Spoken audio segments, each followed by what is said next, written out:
అందరికీ నమస్తే. నేను మీ స్వర్ణ. Welcome back to making with స్వర్ణ.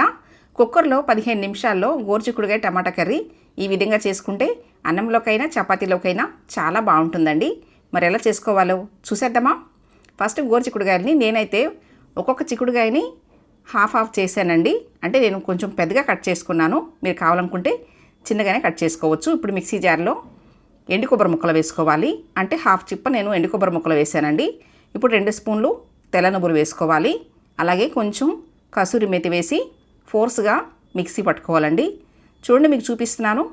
ఈ విధంగా మిక్సీ పట్టుకున్న తర్వాత ఇప్పుడు కొద్దిగా నీళ్లు పోసి మెత్తని పేస్ట్ లాగా మిక్సీ పట్టుకుని పక్కన పెట్టేసుకోవాలి.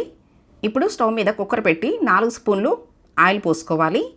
ఆయిల్ హీట్ అయిన తర్వాత ఒక ఉల్లిపాయ కట్ చేసుకుని వేసుకోవాలండి. ఇలా మీడియం సైజ్ కట్ చేసుకుని వేసుకోండి.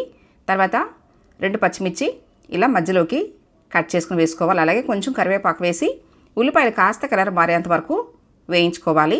ఇలా వేయించుకున్న ఉల్లిపాయల్లో 1/2 స్పూను అల్లం వెల్లుల్లి పేస్ట్ వేసుకోవాలండి. అల్లం వెల్లుల్లి పేస్ట్ పచ్చివాసన పోయేంత వరకు వేయించుకున్న తర్వాత ఇప్పుడు 4 టమాటాలు కట్ చేసుకుని వేసుకోవాలి. నేను టమాటాలు కూడా ఇలా పొడవుగా కట్ చేసి వేసానండి, అయినా మగ్గిపోతాయి. ఇప్పుడు మీ టేస్ట్కి తగ్గట్టుగా ఉప్పు వేసుకోండి.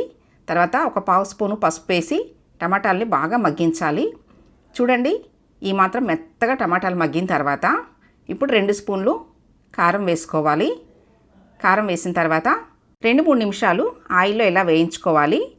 వేయించిన తర్వాత ఇప్పుడు మిక్సీ పట్టుకున్న ఎండు కొబ్బరి, నువ్వులు, కసూరి మేతి పేస్ట్ వేసుకోవాలండి. అన్నీ పచ్చివే వేసాం కాబట్టి 3-4 నిమిషాలు బాగా ఆయిల్లో ఇలా వేయించుకోవాలండి. ఇప్పుడు ఇందులో 1 స్పూను ధనియాల పొడి, అలాగే 1 స్పూను గరం మసాలా పొడి, తర్వాత 2 స్పూన్లు కాశ్మీరీ రెడ్ చిల్లీ పౌడర్ వేసుకోవాలండి. ఇదంతా స్పైసీ ఉండదు. నేను కారం వచ్చేసి 2 స్పూన్లు వేశాను.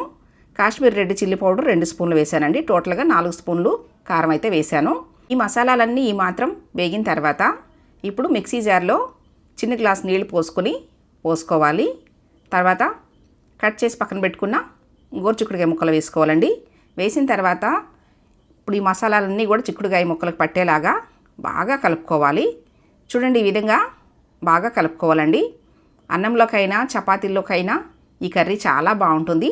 ఇప్పుడు 1 గ్లాసున్నర నీళ్లు పోసుకోవాలండి.